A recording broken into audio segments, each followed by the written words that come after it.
as John was mentioning that I started at the NIH, you will see this is kind of circular. It brings me back to my roots. Now I have to acknowledge my collaborators who are in fact in the panel. So Arshit Gupta, who is the one who really implemented the CryoGAN, and I mean it's collaboration with Mike McCann and also Lorraine Donati. So Lorraine, in fact, just completed her thesis on the topic of cryo-electron microscopy, and she helped a lot also for the slides. Okay, so here's the outline of the talk. First of all, I want to give you a little background on what we're talking about, cryo-EM, single particle analysis. And then I will go through what I call the classical reconstruction paradigm, but I should say this is what everyone does. And in particular, the forward model, which will be very important. And then will come the CryoGAN, which is actually a complete change of paradigm, and then some outlook. So you're seeing like the members of the panel. I mean, they are really the ones who did all the work. And I should also acknowledge Mona.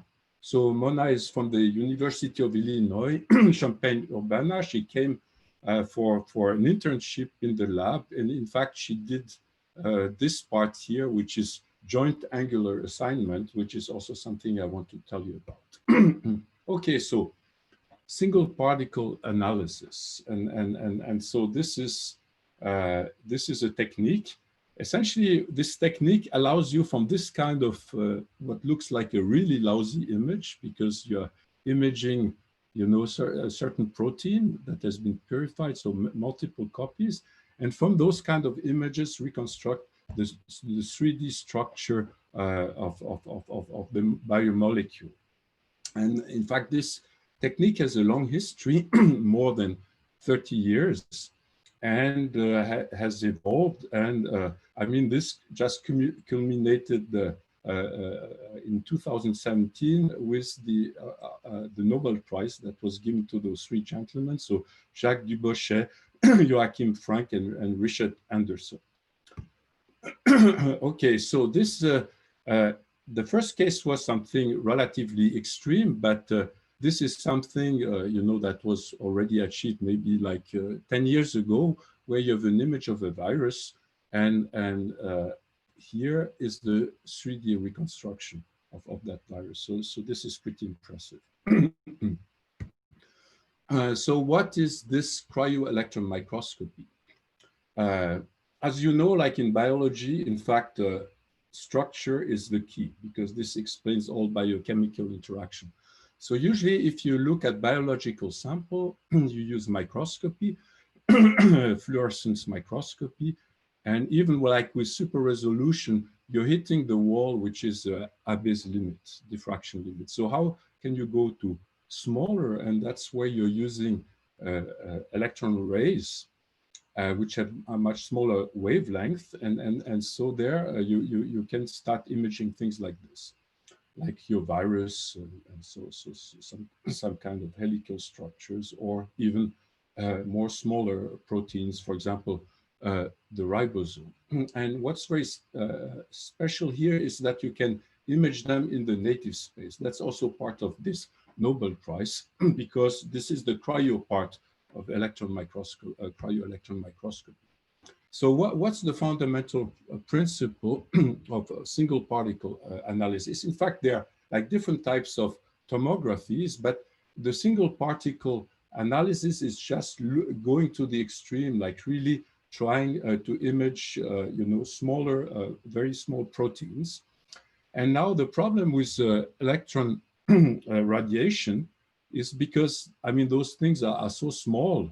I mean, of the order of, let's say, let's say, hundreds of angstroms, but almost atomic resolution, that if you hit them with electron beam, and if you try to image like you would do in a X-ray scanner, you will induce radiation damage. And so, in fact, they can only like tolerate maybe one exposure. So what's the trick? So the trick is actually to purify the structure. and have you know, many copies, maybe 10,000 copies of your virus or whatever your biomolecule. And so you irradiate that with a parallel beam, electron beam, and now those particles, now this is the important part, and that's the thing that you can image them in their native state, is that those initially they're in water, but one is able now to freeze this sample here. And so this is the cryo section that is being imaged by cryo-electron microscopy. Okay, so here they're just like kind of frozen, but in a way that's not destructive. And then, okay, you can obtain this kind of micrograph of many particles. Now the problem, they are randomly oriented. Okay, so then what you can do, you can cut out the projection of one view. And then, okay, now if you are smart enough to be able to estimate the pose, okay, then you are kind of back to the standard paradigm, like in X-ray tomography. Now, there are quite a few Nobel Prizes associated with the technique. So first of all, Aaron Klug, you know, very early on, 1968, he's the one, in fact, who pioneered electron tomography. There was no cryo yet, but he was able to reconstruct, for example, you know, alpha helices and particles, I mean, structures with some symmetry. And you know what's amazing? In his early work, in fact, he discovered the principle of tomography much before, I mean, some years before they did that in X-ray. And so they had already the algorithms. And now here, what's new, it's doing it here for you know, those randomly oriented particles. First of all, that are frozen. That's the contribution of Jacques Dubochet, so for the Nobel Prize. And Joachim Frank, in fact, built all the software, you know, developed the pipeline for making this reconstruction possible. Okay, so I was telling you, this brings me back to my origin. Okay, so you may recognize this guy. I mean, okay, it's me when I was young. And this was at NIH, so 1989. And so this is a paper where actually I was working on a way of quantifying resolution in electron microscopy. And look at this gentleman here. I mean, this is the Nobel Prize, okay, but it wasn't Nobel Prize at the time. And then, in fact, the same year, there was this other paper where we were among the first to work on those cryo sections, frozen hydrated, that were given to us by Jacques Dubochet. Okay, so in those days, I was working on super hot stuff, but I didn't know it. And then I moved to other stuff. Okay, maybe I missed an opportunity, but now I'm back. Anyway, discrete forward model in single particle analysis. So what's the key in computational imaging is, you know, modeling the physics. And now here, what you have, like you have transmission of straight ray electron rays. So that looks very much like X-ray tomography.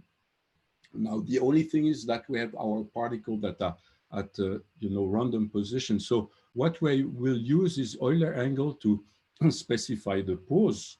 And then the imaging model is very much the same as in X-ray tomography. So what we are doing here, we are acquiring like micrographs, but the micrographs, they correspond to projections of this 3D map, and which is, you know, like represented by this kind of radon transform. So what you are doing, you're shooting rays along this vector here that's represented with Euler angles.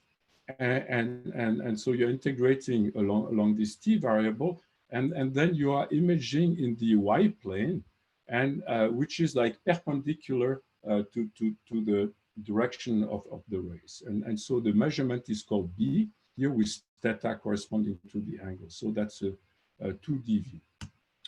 Now, what you have actually when you are in the electron microscope, you also have some effect of the point spread function that induces some kind, it's not really blurring, but the kind of delocalization. And so there's not only the projection, but there's also a convolution here. And so the formula of this contrast transfer function, that's a Fourier transform of this H. It's very particular because, okay, so there's a kind of dampening as you go up with the radial frequency, but there's this very annoying thing, which is a kind of oscillation.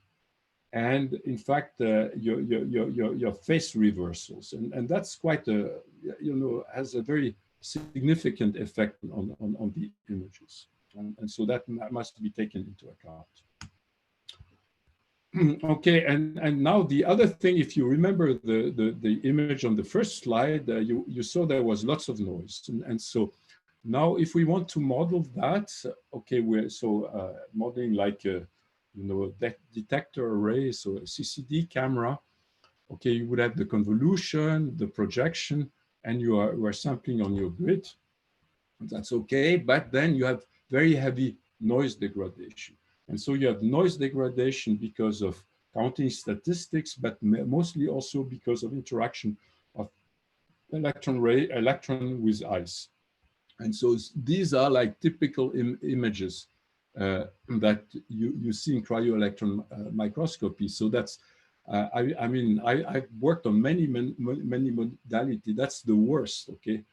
You have so much noise, much more noise than anywhere else. And that it's relatively reasonable to model that as additive noise. Okay, so then we need to reconstruct. And so the usual technique, you will specify a reconstruction using some basis functions. Of course, my basis function, you all know as splines. Okay, so you could put like, let's say a rectangle would be a spline, but we'll put actually some others. And it's just like representing, in some sense, the pixels, and then you are representing your 3D structure here with a discrete 3D image, okay, in the discrete domain, which are just the expansion coefficient in front of the basis function. And of course, you have limited support. And so here is your forward model. Okay, so what we are doing here, we are essentially like projecting, convolving, and adding noise. And now if you know your basis function, since the whole thing is linear, so you can apply your model to the basis function. And this then, by sampling, the effect, doing this at a certain basis function, location K, you can compute your system matrix. It's like in computer tomography, except that you have this additional convolution here. And then you get this very innocent looking forward imaging model. Okay, so this is projection plus convolution plus noise. Now, the thing that's really hard here is that you have so many particles. Okay, in fact, okay, so here, what is N? N is the size of the reconstruction. So it's a, let's say, 3D cube of size, let's say 128. M is the size of each projection, let's say 256 square. And P is the number of projection. And here, this is, really very hard because we have like 10,000 or 50,000 projections. So you can imagine the size of this matrix. So that's, relatively also at the extreme. Okay, now let's talk about reconstruction of single particle analysis, and let's talk a bit of the conventional paradigm. And as I said, this falls into tomography. So if you knew the angles, it's an ideal world. If you are doing simulation, for example, then you can reconstruct using filtered back projection, etc. Okay, that goes with the radon transform. Also, there are iterative methods if you knew the angle. But in our case, there's a real challenge is that you don't know the pose, and you have extremely low signal to noise ratio. Plus, you have other optical effects and extremely large data sets, much more projections that you would have in X-ray, which actually is lucky because you have so much noise. Okay, so what's the current reconstruction paradigm to achieve a higher resolution? And this works through iterative refinement. It's a sort of chicken and egg problem. Let's say, if you knew the angle, you would know how to reconstruct, okay? So how does one work in practice? One works with the initial volume, and then there's a kind of pipeline that does the reconstruction. In fact, there are many software available, Reliant, XMIP, that have been developed by the community during, let's say, the past 30 years. Very, very nice software. So for this reconstruction paradigm to work, you need somehow an initial volume. And how do you get the initial volume? So you have very, very noisy data. So the first thing is to, for example, to do clustering, to find views that would have the same orientation. And then you can use a method of common lines that allows you somehow to see how they fit in the 3D Fourier domain, so they have intersection. And then this allows you, for example, to construct the first low resolution reconstruction of your data. And then from this low resolution reconstruction, you can actually reproject to have a gallery of projection at every possible angles. And then this would be the noisy views that you have. So the first thing that you do, you try to match those views that you have and find the most resemblant projection of this initial volume. So that gives you an angular assignment, and then you can reconstruct. Okay. And okay, sorry. Then you can reconstruct. So of course you can use direct methods, but in our case, maybe we would like to have more sophisticated methods that also use regularization. Anyway, you reconstruct, and okay, so then you get there, and then you can recompute this projection of your reconstruction, and again try to do orientation assignments. So now try from your views to see, try to refine this angle, and this can be hard or soft assignment. And essentially you iterate in this framework until you have reconstructed the view. So what I'd like to discuss in my presentation is, two kinds of things. Some, I would say, classical work that we did. This is model-based. It's more like in the spirit of what we people have been doing, for example, in compressed sensing. And the second part here, which is purely model-driven, and which is this CryoGAN. So let's start with the work we did in the conventional paradigm. I think this is important because it also explains you what's going on. And here I would like to acknowledge actually the work of Lorraine, who developed a multi-scale reconstruction framework that uses regularization sparsity constraints, and Mona here that then did a nice software that allows you also to refine the angles and to do the whole pipeline. Okay, so what's the regularized reconstruction scheme for single particle analysis? And here I can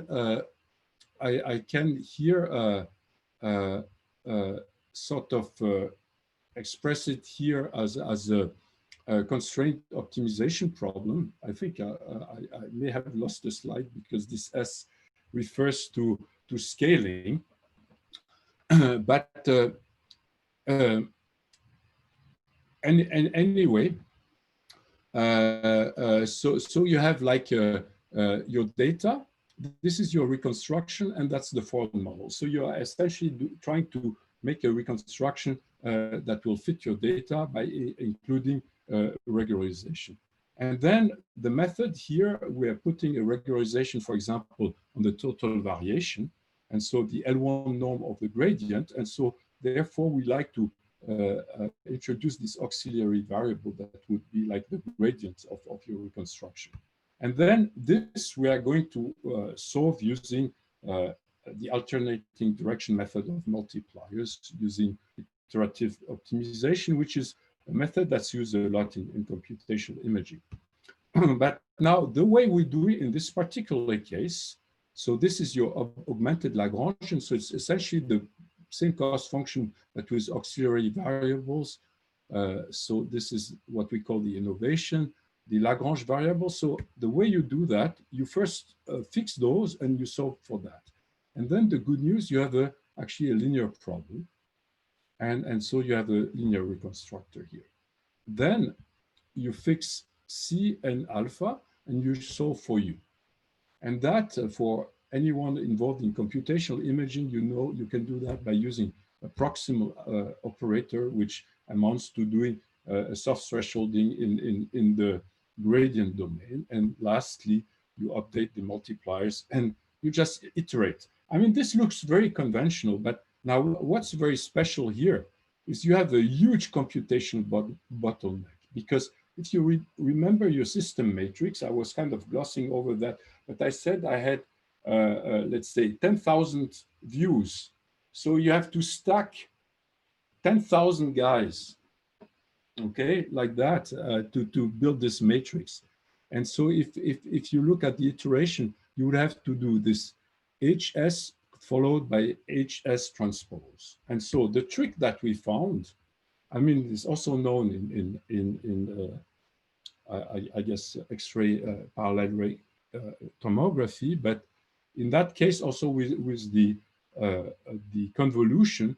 So what we could show that this, what looks like a horrendous matrix multiplication, at the end of the day, you can do it as a convolution, as a 3D convolution, okay? And with something that corresponds to the projection of your basis function, and here also the point spread function of the microscope.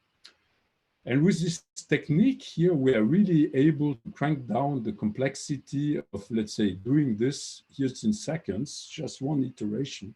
Okay, 250 seconds. Here we can do much, much faster using this trick. And in this way, we can obtain a reasonably fast algorithm. Okay, so now the next thing was the angle.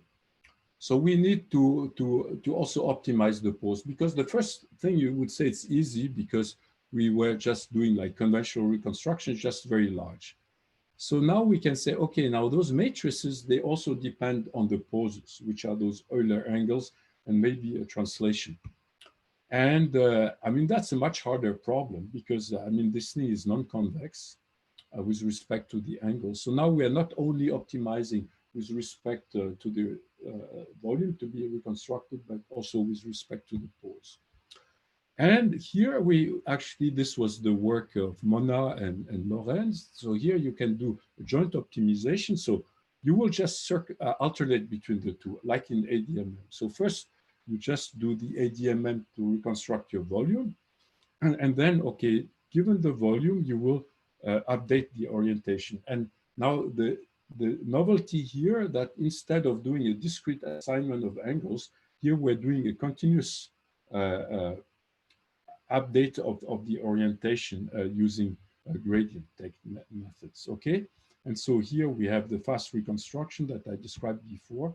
And now this update here would require the computation of a gradient with respect to the Euler angle. Now here too, it turns out, if everything is right, that this you can also do rapidly using a convolution. And that was absolutely the key. Okay, and okay, I can gloss through that, but it involves, of course, the projection of the basis function. Actually, I didn't say we use Kaiser-Bessel functions, and also the convolution with the point spread function of the microscope. and here, okay, so you'd have like the gradient of those things. And now this then it can be done relatively efficiently because this is just a convolution. And then we can just do, for the angular part, we can just do steepest descent, in fact, a little better.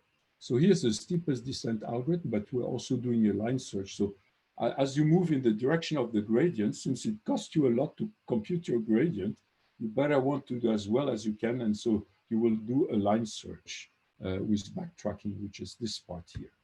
Now, the complexity of the whole thing is essentially, proportional, is almost linear in the data because the log n is okay, relatively small here. And so that would be the size of the volume to reconstruct multiplied by the number of projection, of course, multiplied by the number of iteration you spend with your steepest descent. Now, if you do that, actually this works pretty well. And so this is some example of experiment here where we took some structure that's known. Okay, we had to simulate just to to check if all this works well. And so we're having like a volume 84 cube, getting 20,000 synthetic projections that are noisy of that type. And we know the angles.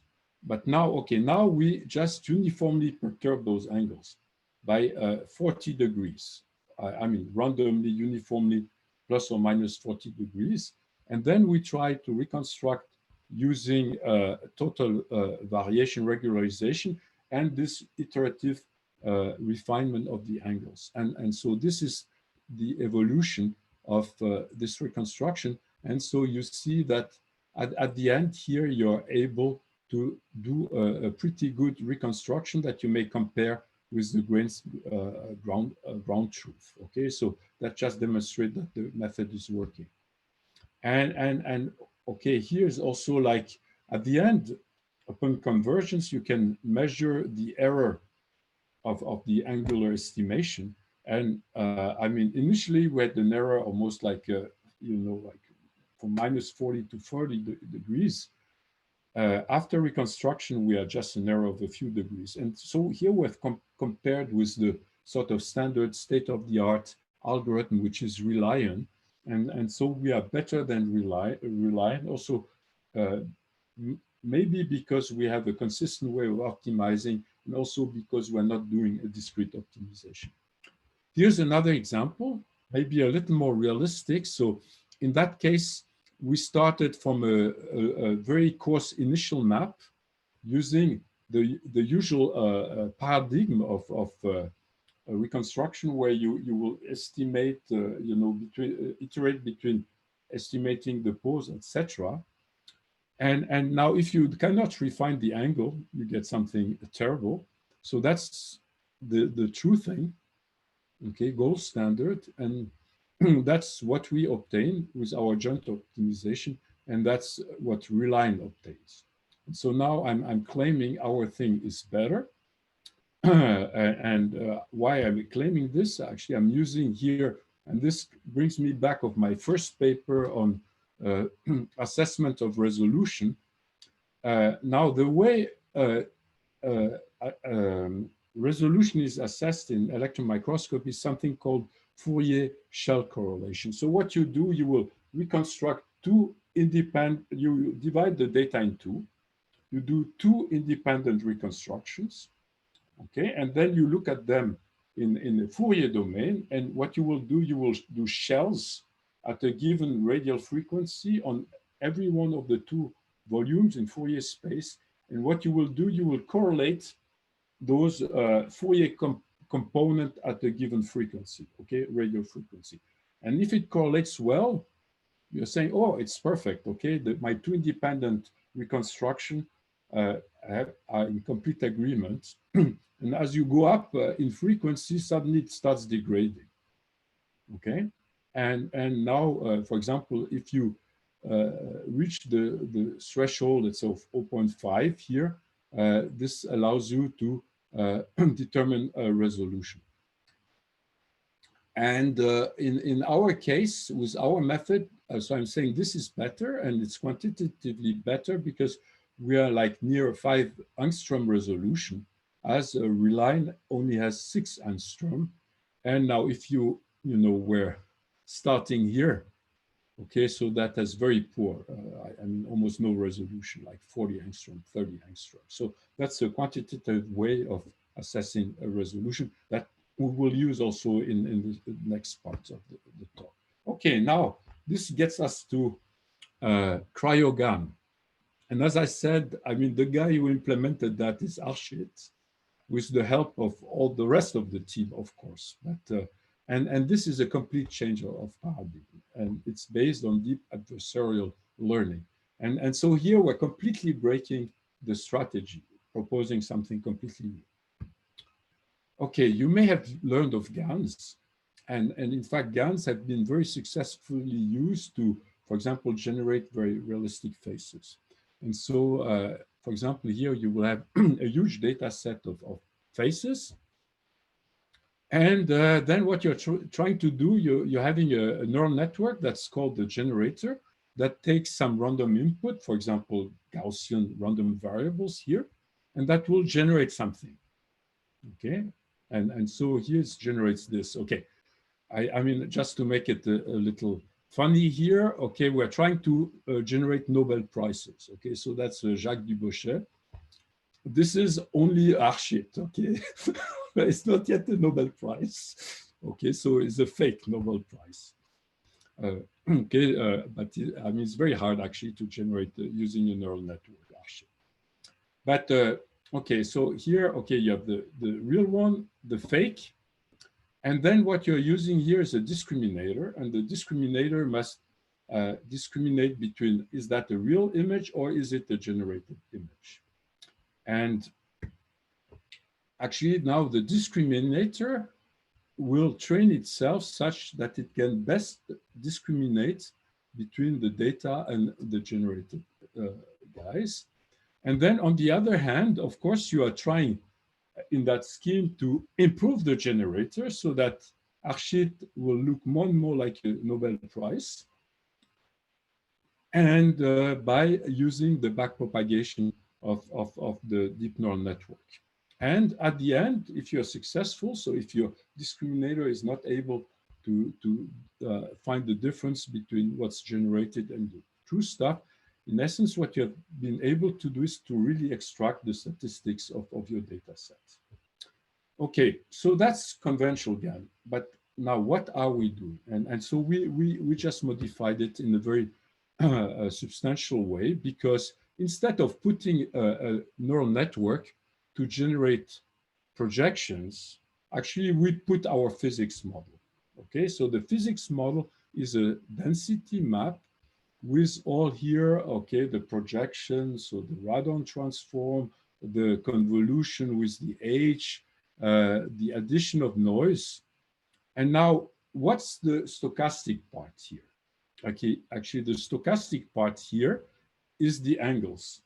Okay, the angles, they will be made randomly, and the noise, and also the selection here of the noise. And so as before, the discriminator is now here, the database is the same as with faces. We're just taking a database of projections of the same purified object. Okay, so we have like real projection, and those are fake projection. We're trying to discriminate. And okay, so then we find the discriminator, but then what we're also doing, we're training our generator so that it produces better images. And not what are the parameters of the generator? In fact, the only parameters are the 3D map. Okay, it's not like neural net weights, it's really that this 3D map here. And then, you know, at the end, if you think it's the same, so you can say, yeah, if it looks the same, I mean, okay, that's the model that will explain all those images, and you have reconstructed. Well, what's fantastic, you have then reconstructed in one shot. Okay, no need to estimate the pose, the angles. Okay, now what's very important is to look a little more at our generator. And what are the things of the model? Okay, there's the projection. What I didn't tell you before, you're not sure that the projection, actually, they may be translated, okay? So you have a random translation, your random orientation, and also the convolution operator. What I didn't tell you is when you do cryo-EM, usually what you do, you change a little the setting of the microscope so that you shift a little those zero crossings. And so you may have different transfer function per microscope. And so therefore it also makes sense to change the transfer function of the microscope. And here's a zoom inside the simulator. So you have your density map. You rotate first randomly, you project, you shift randomly, you add the point spread function of the microscope, and you add noise. And that's your generator. Okay, so CryoGAN then tries to make all this thing work. And what's remarkable here, we have actually theoretical guarantees of recovery. Because what this CryoGAN is doing is actually sampling measurements of a given model, okay, that's characterized by a 3D map.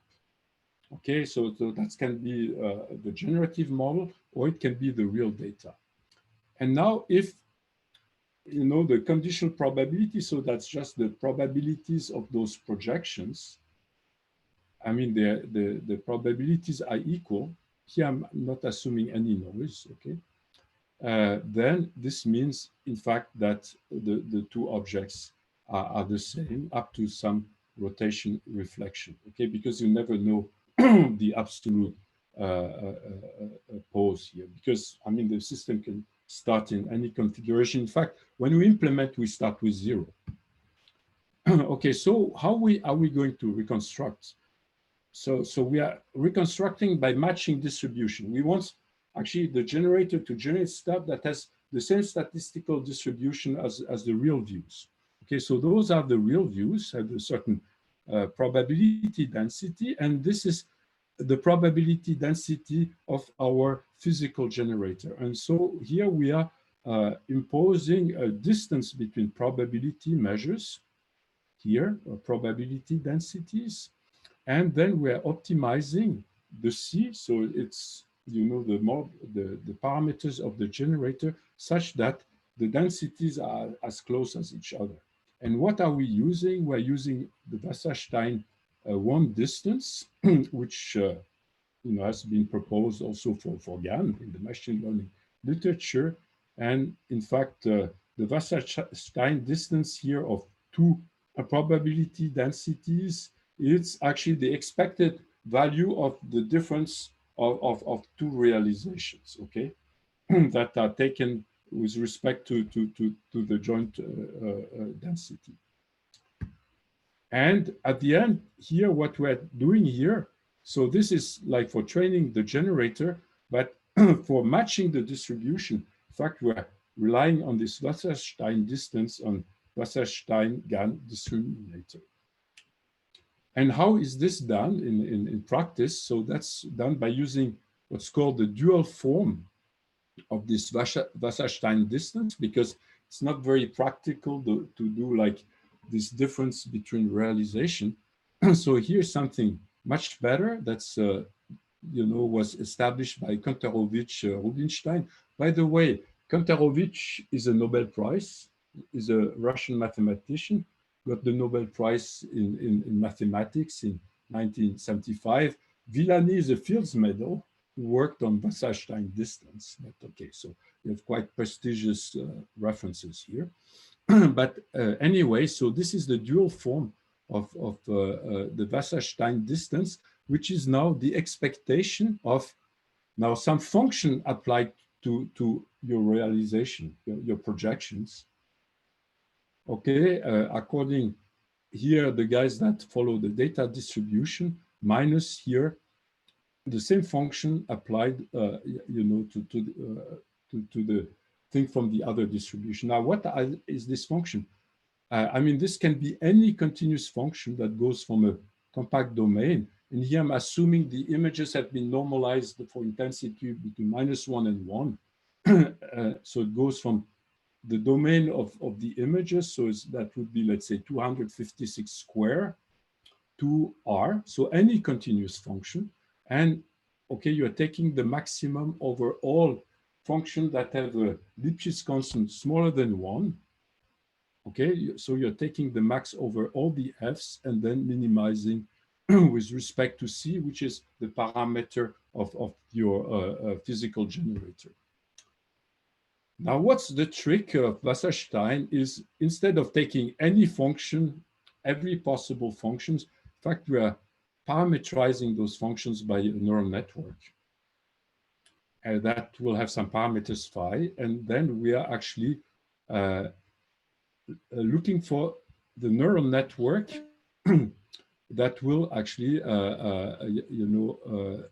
achieve here, maximize this thing here, subject to this Lipschitz regularity and minimization over C.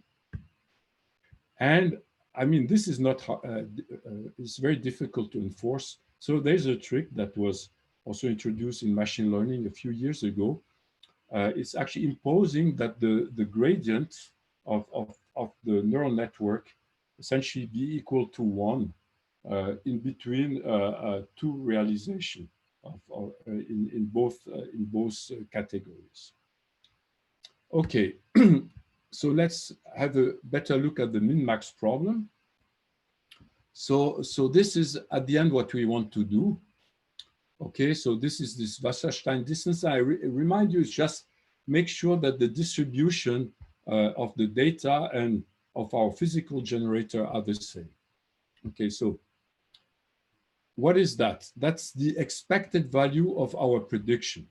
Okay, and now the output of the discriminator, if you say it's true, it needs to be large. Okay, so you want to maximize this prediction on real data. And then you're doing minus this.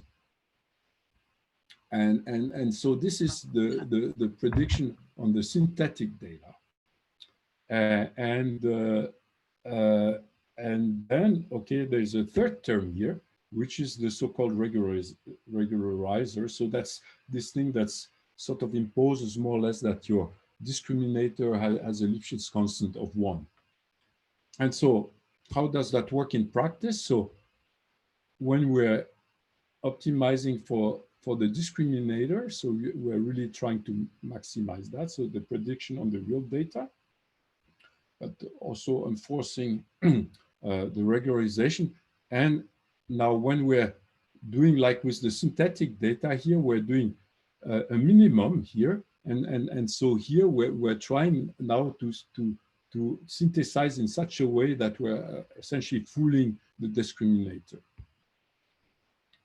Now, okay, so that's the principle, but now to make this work, you need to sample realization of those guys. And for the data, it's very easy. You just take examples of images. For the simulation, it's easy because you just run your physical model by introducing the stochasticity on the angle and the noise. And then there's this last guy here, which is this regularization. It uses the probability density of some kind of interpolated guy that's somewhere in between the data and the simulation. And this is like a convex combination of the two, where this alpha here is a random variable uniformly distributed. And then, okay, this was with expectation, as is conventional with machine learning. You just replace that with empirical loss. Okay, so you're just using a data batch and just evaluating that by replacing the expectation with an average or so. And okay, so for this whole thing to work, actually, this is very standard in some sense, but what's not standard is our cryo-EM simulator. And there, what we need to do, we need also a scheme to actually propagate the result of the discriminator to try to improve our parameters, which are actually the 3D map. And the way this propagates with the back propagation of neural networks, so this is, you could say like TensorFlow, but yeah, but then you have to go through the physics simulator. So you're actually propagating through all those steps here. And so, for example, if you look at, you know, the influence of a certain region in the image, you know, the projection, when you're going to update that, it will correspond to a certain region on the 3D density map. And here's the CryoGAN algorithm. Okay, so the ideas that we're really like dividing in batches. And so first we're like training the discriminator. And so we're just selecting like n images, real projections. Okay, and then what you do, you run your your physical simulator generator to also simulate n fake projections. Okay, then you are simulating those alpha, which are those weighting parameters for doing the convex combinations. And then here you're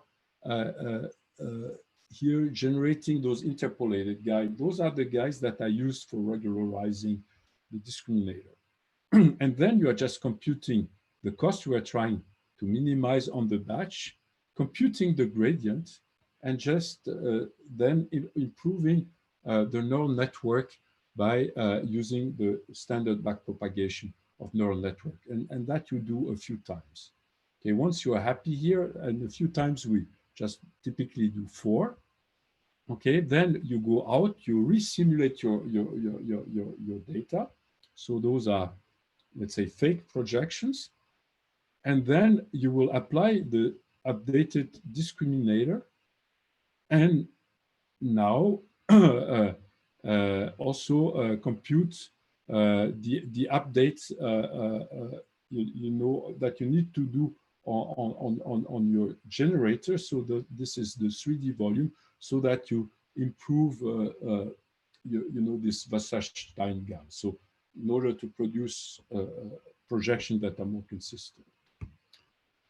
Okay, all this math. Now let's move to the experiment, and I will tell you that's pretty amazing in some sense. So what we did, we did, in fact, there are certain structures where you know the atomic structure. And so from the atomic structure, there's like software that can generate some corresponding electron densities. And so that would be like our ground truth. Okay, so now from this ground truth, we generate 41,000 projections. Then we apply to them realistic CTF.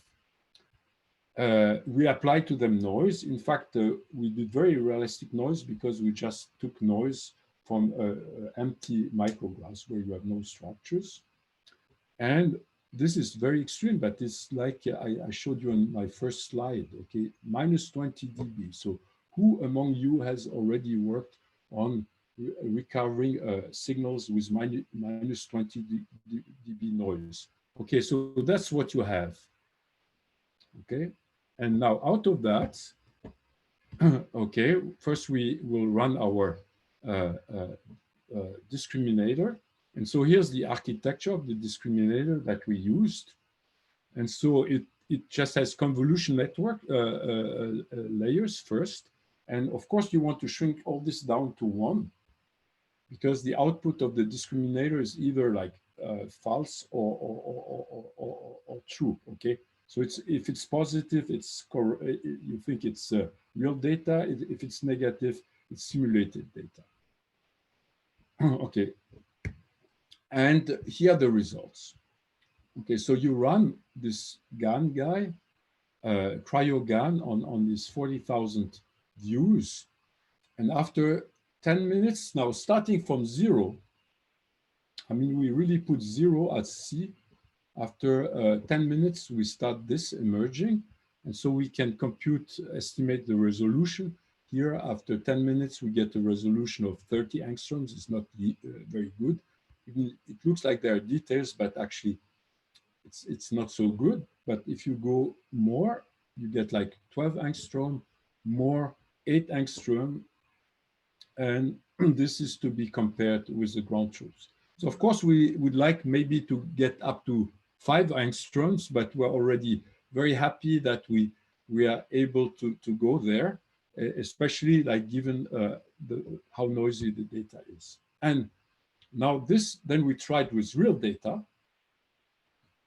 Okay, this is a structure that has already been reconstructed. In that case, we used 41,000 projections. For our generator, we also use the noise extracted from real micrographs. So that's the kind of data that we have. So it's really noisy. I mean, you may see here the projections. You need to be very good because they're minus 20 dB signal to noise ratio almost. And here's the reconstruction. So as before, it kind of improves. I mean, here we get essentially to 12 angstroms. I mean, for us, this is quite impressive that we could go there. But if you show that to the kind of people like Joachim Frank, I mean, now they're at 5 angstroms or even beyond, okay? So we're not quite yet at the state of the art, but we have a technique that does everything from beginning to end without any prior knowledge. And I think we just need to refine a little our paradigm. And maybe to show you here, so that's the way the final projection of our generator look. This is after putting the CTF and after putting the noise. And that's how the data looks, okay? So, I mean, you can appreciate that visually, that's a really hard task, you know, to make those guys equally distributed. And I think we are pretty in the good direction. Okay, so we have a paradigm that in fact can reconstruct starting from no prior knowledge, but I think because we are using GAN, now we can actually also play the tricks of GAN and maybe reconstruct actually more than just a single configuration. In fact, a configuration manifold. And there's a recent paper by Joachim Frank, again, now Nobel Prize, and he says that actually the frontier in the field, now they've been able to reconstruct things where you have a single conformation. But as people know, biologists know that if you have like functional proteins, actually they don't have a single conformation. I mean they can kind of bend, and there can be a continuum of conformation. Now, of course, if you have a continuum of conformation, the usual techniques, they don't work. Okay, but we believe that CryoGAN now has the capabilities, at least in principle, to reconstruct a continuum of configuration. And just as a teaser preliminary data, so we took that example of, you know, some biomolecule that can open. And this is also like, you know, simulated data from Frank's group. And then we're trying now to reconstruct from projective views of, you know, any member of this continuum of configuration. So we a continuum of configuration here. And so that's the noisy data. So we use CTF. We have here a signal to noise ratio currently of minus 10 dB, not as extreme as in the previous, but it's still super extreme, 100,000 projection. And here's actually what we're able to reconstruct. And this is, you know, pretty impressive, at least very promising, because here's like our manifold, because if we are like in latent space, we can like parameterize it along with one variable. And now this is what we reconstructed, but to show you how this is complicated, here we're having those 4 movies is the same conformational change, but with 4 different point of views. And so here, see how you know how difficult it looks here in, as compared to here. So we also tested this sort of manifold version of CryoGAN, which is still very preliminary, but we tested it on a case where we would just have like two fixed configuration, and the algorithm doesn't know, it's still looking for a continuum of manifold, but then actually it will reconstruct something that is on the continuous manifold. But if you actually look at what's reconstructed, you can see that in fact all those guys are equal, and then those guys after here are equal too. So it's actually, if you segment, you are in fact able to recognize the two conformations. Okay, so that brings me to the conclusion, almost on Swiss time. A new paradigm for a single particle analysis. So this is in contrast with the first part of the talk, okay, where we were kind of refining the standard technique, but with the CryoGAN, we have no pose estimation, no need for an initial volume. It's full, complete, beginning to end pipeline. And I should say also, as far as we know, the first deep learning-based architecture for reconstruction. Now, what's crucial, and that's a huge difference with standard GAN, is that we have a physical simulator. And it's really crucial for our methods to work that our simulator be very realistic. You know, because if had some bug, I mean, the discriminator would always recognize, hey, guy, what you are generating doesn't look like real stuff. And you can include all disturbance effect, and it's also extendable to, in principle, more expressive models. Now, the current status, so we have the math here, we have promising results on synthetic data, and we are working very hard towards state-of-the-art resolution with real data. And here I must say, you know, the people who got the Nobel Prize, and those whole team, the whole community, they've been working for 30 years to get there, okay, by refining the whole pipeline. And here we're almost like starting from scratch with this idea of CryoGAN. And you should, I mean, it's not so easy to get at the level of the Nobel Prize, I would say, okay, but we're working towards it. So that, I mean, not saying about the Nobel Prize, but of the resolution. And our thing is also extendable to multiple configurations.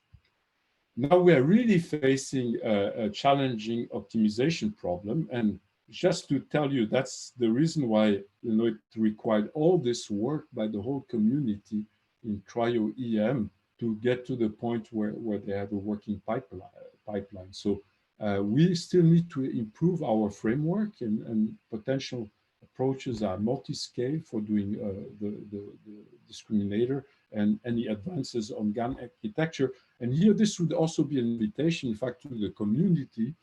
Please help us, you know, to get this final mile. In fact, where we are now, if we were just now feeding that into the kind of algorithm of the standard paradigm, we would be to the final mile, okay? But this would not be as elegant, okay? Because we would have done like half and half. But actually, the CryoGAN does the hard parts, which is getting this initial initial configuration. Okay, so what's next? Many exciting future developments. So looking at continuum of conformations, maybe we could work directly from the micrograph. No need maybe to even pick the particles. We need to handle outliers, you know, because that, of course, will destroy the results. Maybe it's extendable to other modality. And really, this is highly interdisciplinary research topic, because we need to work closely with structural biologists. Of course, this involves mathematical imaging, machine learning, and also, you know, good modeling of cryo-EM physics, because that's what's necessary also for our generator. And you know, that's very exciting for the future. And I would even say our university, EPFL, is now like putting together a Dubochet Center for Imaging. So because we have our local Nobel Prize, so there's a huge momentum And so we're really like looking forward in the future to, this kind of research that involves this collaboration with biologists and signal processing people. And that now concludes my presentation. And I would like, of course, now to thank my co-authors, panelists, and also mention Yu Tong here, who is the guy who did the multiple configurations, continuum of conformations, and also Jae-Jong Yo, and also Mona that I quoted as I was talking, and many other people who are still confined at EPFL. And thank you very much for your attention. Okay, I will stop sharing here and give the floor maybe to our chairman. Okay, thank you very much, Michael, for your excellent talk. So we are going to have a Q&A session. So actually there are a lot of questions already, but most of them are answered by the panelists already. But I believe there is a couple of questions left. So maybe Michael, you want to see the Q&A? I prefer the one that my team could answer, because probably I could have answered them too. So if they just leave me the tough ones. Okay. No, I don't know. So there's a question about dose dependence. You want me to try to field that one? Yeah, I mean, either Mike or Lorraine, I think would be well qualified. So it connects to a lot of, there were several other questions about the noise, and the noise is really tricky here, because you can model it as Gaussian, and that's one of the things we do in simulations, but you can also, it's not quite so simple. In any case, specifically here, the question is, where does dose dependence come into the forward model? If the flux decreases, wouldn't the projections get noisier? That's true. So you have to, essentially, you can tune how much noise you want in your forward model by scaling, either scaling your projection up or scaling the noise down.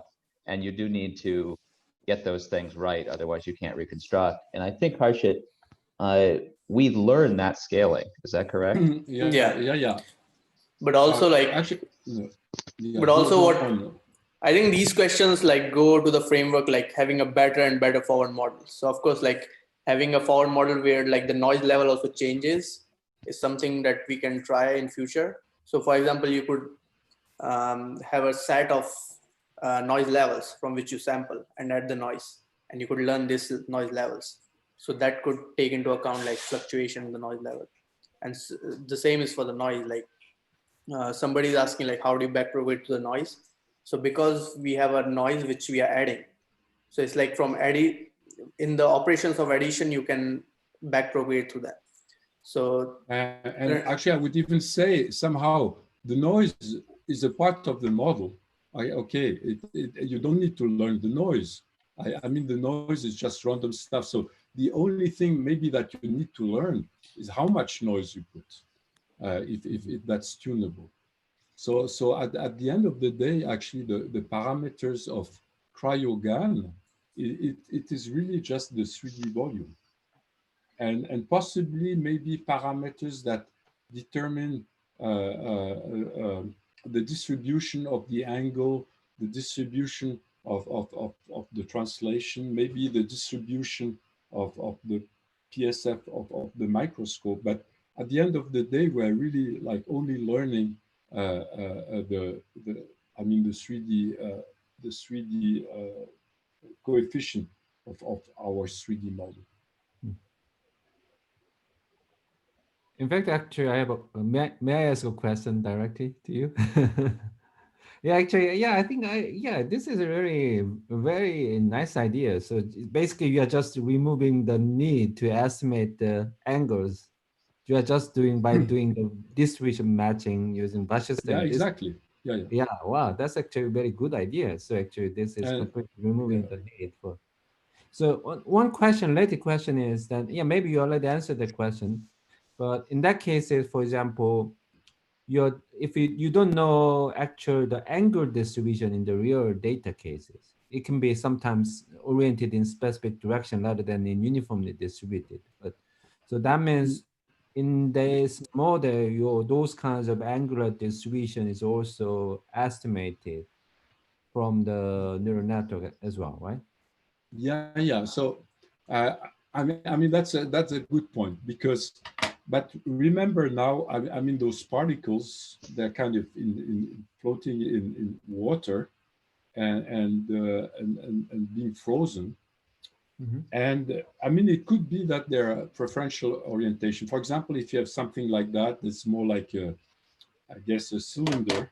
Okay, I mean, it's maybe not so likely that it's like that. It maybe be more likely, and that we can already like see on examples of structures that have been reconstructed. You can look a little at the angular distributions. Mm-hmm. And so if we can, in principle, put a model with some parameters, a simple model. Maybe it's easier to explain with the translation, okay? Mm-hmm. Because that also, the translation, I mean, usually you pick particles, but you would also need to translate them a bit, and you're also a little wrong here. And so you could also like say, oh, I have some error in the translation, and so that could just be the width of the distribution of translations, and so that we have done in experiments, so that you can also learn. Mm-hmm. And I mean, like in one sense, like you can, for like other future work, what you can do is like you can parameterize the distribution on the angles, and you can learn those parameters. But Mm-hmm. it's different from estimating the angles of each projection. Yeah, you that's just right. learn the distribution. That's right. That's a very cool Yeah. part. Oh, yeah. Yeah. So it is still in the framework of just learning the distribution of the angles, not the angles itself. Mm-hmm. Yeah, actually, the thing is, at the end, we still don't know the angles. Okay. In fact, even when we do this FRC, you know, the thing where we look at the resolution. I mean, if we reconstruct two guys, I mean, they will be at different angles, because you know, it just will start in a given pose. But of course, I mean, there are easier you know, correlation techniques. I mean, once you have reconstructed, it's relatively easy to find the angles, because that's, I mean, what the usual people, I mean, the usual paradigm is in the loop. But what's amazing is nowhere we use that information in the reconstruction paradigm. Okay, so actually, if in the audience, if you want to ask directly, you can open the speaker for you, so you can actually raise a hand, and we can actually open the speakers. And don't be afraid to ask nasty questions. I have a very top team.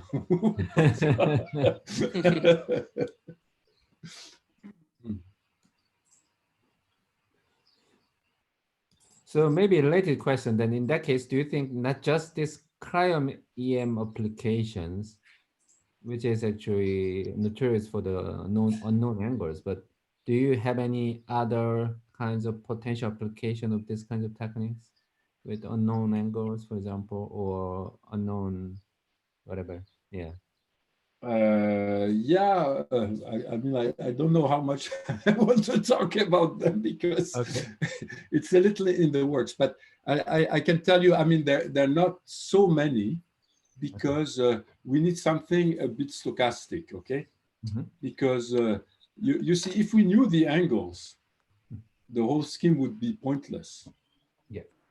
Okay, so we really need an imaging modality where there's something that is stochastic.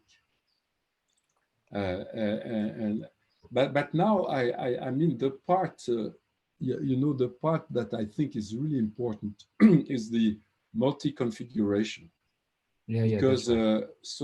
you know, if you look in biology, okay, in biology, like structural biology, now the conventional paradigm for structural biology has been X-ray spectroscopy. So, and this only works because you can take particles and you can put them in crystals, so periodic arrays, and then you can reconstruct with X-ray diffraction. And of course, all the guys need to be the same, and they need to be so much the same that you can crystallize them. Now, cryo-EM is better because you can look at every guy individually, but you need all the guys to be the same. But now the interesting stuff that happens in biology is, you know, where the functional proteins, I mean, they're not completely stiff. And so far, there's no method that can reconstruct that. And I don't tell you how many Nobel Prize there were in structural biology. You know, with X-ray spectroscopy, cryo-EM, etc. There are at least like 8 Nobel Prizes if you look over the years, because those things are really important. So you know, if I just go by extrapolation, I mean, if we can do this thing of multi-configuration, that would be a huge step for biology. But okay, it's super hard. There is another question in the Q&A board. So let me read that for you. So how do you decide the resolution for discretizing 3D space? Also any priors that you can use from structural biology, like for example, symmetry in the object? I can answer that. Yeah, but I can also tell you a little, because, you know, I showed you my first paper when I was at NIH. It talks about resolution. I mean, there are two things. Usually, you will just discretize with a fine enough. You know, it depends on your computer power. It depends on the resolution of your data. But of course, you discretize with something that is finer than the resolution you are targeting. And then at the end, of course, you have this Fourier ring correlation criterion that helps you to decide what resolution you have achieved. But I must say, I'm not too happy with the one that I'm using, which is Fourier ring correlation. And I think this method of resolution works quite well with the conventional method of reconstruction. But I think now with the neural network, if you do some nonlinear processing, I mean, this thing that's based on the correlation of 2 independent reconstruction, I'm not sure it's so great. So that there could still be some work for finding a better resolution criteria. But maybe Arshit has more to say on how to discretizing 3D space. Yeah, so currently for our experiments, what we did was, like, you have detectors which detect the measurements, which acquire the measurements. So you use that pixel size of the detector to get, and you use the same pixel size for your discretization on the 3D. And that gives you the upper bound on the resolution that you can achieve, which is like the Nyquist frequency. And for the symmetry, yeah, any prior information you have on the structure, you can impose on the 3D structure that you're trying to reconstruct. So for example, right now we knew that the protein that we are targeting has D2 symmetry. So what we do is we only try to learn the non-symmetric parts. And while doing the forward propagation, we take the non-symmetric part, unfold it so that it becomes symmetric. We get the whole 3D volume, and then we input into the simulator. So by that, like, you're just learning the non-symmetric parts, because the other parts are just dependent on this non-symmetric part. So of course, like, or if you have another prior on the data, you can always put them in the loss function of the generator that you're trying to minimize. Yeah, actually, if you, you know, the ultimate in symmetry are the viruses. I mean, not all viruses, but the one I showed you on my second slide, there was a papilloma virus, not the coronavirus. But this guy has a icosahedral symmetry. And so that's striking. It's like if every view would give you 64 times the information, because you have like 64 you know, icosahedral symmetry in 3D. And of course, like, if you look at the progression of what people have achieved in cryo-electron microscopy. Of course, they started with the viruses, you know, like let's say 20, 30 years ago, because they have this huge symmetry. and now they are targeting, you know, kind of proteins or pieces that don't have so much symmetry. And of course, they are much harder and smaller. Okay. Another question is, the quality of your reconstruction depends on the quality to simulate good sample. How can you measure that these samples are good enough? Do you want me to answer, Miguel? Well, I think this is maybe more to Arshit, but yeah, you know, I think like in the GAN mechanism, okay, so you have some indication at the level of the discriminator. Yeah, so like the task of the discriminator is to understand the difference between our fake data, which we are trying to simulate, and the real data. And what we are trying to do is really fool the discriminator. So in the end, like this fooling, how much you have fooled is determined by the Western distance that you have. So you can keep track of the Western distance or the Western loss function doing your reconstruction, and you can see that it's decreasing, which means like your fake samples are getting more and more realistic. And the 3D volume, which looks exactly like the actual 3D structure, will have the best samples because that will fool the discriminator properly.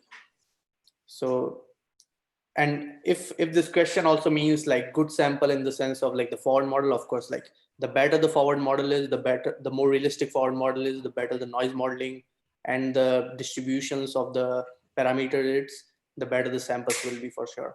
So those things like that can be for sure be dealt in the future works. I actually, you know, one advantage maybe of CryoGAN, once we reach the state-of-the-art resolution, is if we have a better model of the physics, we can put it in. And in fact, we've been talking with colleagues, you know, electron microscopists, and they know all kinds of things that are happening in kinds of distortion that they're ignoring. And in principle, we have the possibility of putting that in, as long as we can kind of backpropagate with the neural network. But I mean, backpropagating, you know, is easier than inverting, solving an inverse problem. Okay. So, is any other questions from the audience? Okay, if we don't have no more questions, I think it's time to finish today's webinar. And I have a small announcement. So as you can see from the SPS email, then the space webinar takes place every 2 weeks on Tuesday at the same time. So we already have 14 speakers and we'll continue throughout the years. And for the registration purpose, actually, we actually make it a little bit simpler.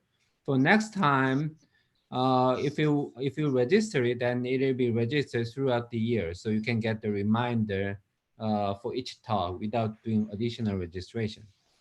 And in 2 weeks later, the next talk is Professor Cassie Bowman from Caltech.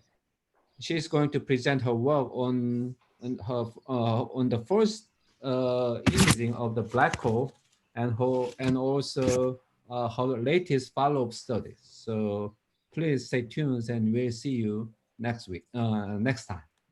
Thank you very much for all your attendance, and also thank you very much, Michael, for your excellent talk. Thank you for the invitation. Okay, thank you. Thank you to the audience as well. Bye. Okay, bye-bye. Bye. Bye, guys. Bye-bye. Bye.